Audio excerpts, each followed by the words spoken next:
मंदिरों को देखिए या इंडोनेशिया की भाषा को सुनिए, आपको पता है पूरे दक्षिण पूर्व एशिया में आज भी भारत की एक बहुत गहरी छाप मिलती है। पर सवाल ये है कि ये हजारों साल पुराना रिश्ता, ये कल्चरल कनेक्शन आखिर बना कैसे? सच कहूं तो एक ऐसी कहानी है जो वाकई हैरान कर देती है। तो सबसे बड़ा सवाल तो यही है ना कि अगर ये प्रभाव, ये इन्फ्लुएंस किसी लड़ाई या तलवार के जोर पर नहीं फैला, तो फिर फैला कैसे? इसका जवाब एक बहुत ही असाधारण सफर में छिपा है। ये सफर था व्यापार का, ज्ञान का और नए नए विचारों का। एक ऐसा सफर जिसने सच में इतिहास की दिशा ही बदल कर रख दी। तो चलिए इस पहेली को सुलझाना शुरू करते हैं। इसका जो पहला और सबसे अहम टुकड़ा है ना, वो जुड़ता है समुद्र के रास्तों से। जी हां, इस गहरे रिश्ते की नींव किसी और ने नहीं बल्कि व्यापार ने रखी थी। मतलब ये व्यापारी सिर्फ कीमती सामान लेकर ही नहीं जा रहे थे। ये कोई मामूली लेन देन नहीं था। उन जहाजों पर उस सामान के साथ साथ विचार, विश्वास और जीने के नए नए तरीके भी तो सफर कर रहे थे। जरा सोचिए, कल्पना कीजिए उन जहाजों की। उनमें क्या क्या था? मसाले थे, रेशम था, कीमती पत्थर थे, लेकिन इनके साथ साथ कुछ ऐसा भी था जो अनमोल था। भाषा, धर्म और बिल्कुल नए विचार। और बस इसी जबरदस्त मिक्स ने भारत और दक्षिण पूर्व एशिया के बीच एक ऐसा मजबूत इकोनॉमिक और कल्चरल रिश्ता बनाया जो आज तक कायम है। तो ये जो व्यापार का समुद्री रास्ता था ना, इसने जमीन पर अपनी एक बहुत मजबूत निशानी छोड़ी है। और अब हम बात करेंगे इस रिश्ते के सबसे ठोस सबूत की, वो शानदार मंदिर जो आज भी अपनी पूरी शान से खड़े हैं। सबसे अच्छे उदाहरण कंबोडिया का विशाल अंकोर वोट मंदिर और इंडोनेशिया का भव्य ब्रह्मानन। और देखिए, ये सिर्फ ईंट पत्थर की इमारतें नहीं हैं। नहीं, ये तो भारतीय वास्तुकला और धार्मिक विचारों के जीते जागते सबूत हैं। इनकी बनावट, इनके डिजाइन में भारतीय शैली की गहरी छाप आपको साफ साफ नजर आएगी। बिल्कुल, और यही बात इसे और भी शानदार बना देती है। ये मंदिर सिर्फ पत्थर की इमारतें नहीं हैं, बल्कि ये तो पत्थर के बने विशाल कैनवस हैं। ऐसे कैनवस जिन पर रामायण और महाभारत जैसी हमारी महान कथाएं उकेरी गई हैं। लेकिन कहानी सिर्फ इन शानदार पत्थरों तक ही खत्म नहीं होती।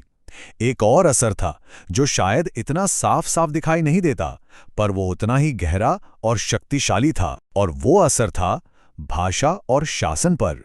देखिए, संस्कृत सिर्फ एक भाषा नहीं रही, वो तो ज्ञान की, धर्म की और बड़े बड़े राज दरबारों की भाषा बन गई। और इसका असर आज भी जिंदा है। थाईलैंड के शाही समारोहों में देखिए या फिर इंडोनेशिया की नेशनल लैंग्वेज में सुनिए, संस्कृत के शब्द आज भी वहां की संस्कृति का हिस्सा हैं। और बात सिर्फ संस्कृति की नहीं है। भारतीय विचारों ने तो सत्ता और समाज के पूरे स्ट्रक्चर को ही एक नया आकार दे दिया। इसका एक बड़ा उदाहरण है देवराजा का कॉन्सेप्ट, मतलब राजा को ईश्वर का अवतार मानना। और ये सोच, ये आइडिया सीधे सीधे भारतीय राजधर्म से ही प्रेरित था। अच्छा, अब पत्थर देख लिए, भाषा समझ ली, तो चलिए अब इस कहानी का दायरा थोड़ा और बढ़ाते हैं। अब बात करते हैं परफॉर्मेंस आर्ट्स की, ये देखने के लिए कि ये हजारों साल पुराना रिश्ता आज भी कितना जिंदा, कितना डायनामिक है। और ये एक ऐसा लिंक है जो आज भी पूरी तरह से जिंदा है। जरा सोचिए इस बारे में। जब थाईलैंड या इंडोनेशिया में कोई कलाकार रामायण का मंचन करता है, तो वो सिर्फ एक कहानी नहीं सुना रहा होता, वो असल में हजारों साल पुराने एक सांस्कृतिक पुल पर चल रहा होता है। तो हमने व्यापार देखा, वास्तुकला देखी, भाषा और कला की भी बात की। अब इन सभी डॉट्स को कनेक्ट करने का समय है। इन सारे बिंदुओं को एक साथ जोड़कर देखते हैं ताकि हम इस इन्फ्लुएंस के यूनिक नेचर को समझ सकें। और यहीं पर इस पूरी कहानी का सबसे जरूरी, सबसे बड़ा सबक छिपा है।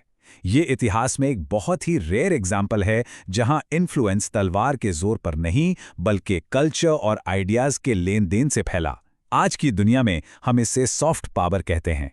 मतलब भारत ने एक कॉन्करर की तरह काम नहीं किया, बल्कि एक कल्चरल गाइड, एक सांस्कृतिक मार्गदर्शक की भूमिका निभाई। और इसी वजह से कई देशों ने भारतीय परंपराओं को अपनाया और अपनी एक बिल्कुल नई पहचान बनाई। ये एक पीसफुल कल्चरल एक्सचेंज था। तो ये जो इतनी अविश्वसनीय ऐतिहासिक कहानी हमने देखी, इससे हम आज क्या सीख सकते हैं? चलिए इसकी विरासत पर एक आखिरी नजर डालते हैं। ये जो बात कही गई है, ये इस विरासत के स्केल को, इसके पैमाने को एकदम सही तरीके से बयां करती है। प्राचीन भारत का प्रभाव उसकी अपनी सीमाओं से कहीं कहीं ज्यादा आगे तक फैला और उसने एक बहुत बड़े हिस्से को रोशन किया। तो आखिर में बात यही है, जब हम आज इन मंदिरों को, इन स्मारकों को देखते हैं तो हम सिर्फ पत्थर नहीं देखते, नहीं, हमें तो विचारों की वो हजारों साल लंबी यात्रा दिखाई देती है। एक ऐसी यात्रा जिसने समुद्र पार किए और न जाने कितनी पीढ़ियों को इंस्पायर किया। और ये पूरी कहानी हमें एक बहुत ही अहम सवाल के साथ छोड़ जाती है। इतिहास में भारत ने संस्कृति के जरिए देशों को जोड़ा था। सवाल ये है कि आज की दुनिया में ऐसे सांस्कृतिक पुल कौन बना रहा है?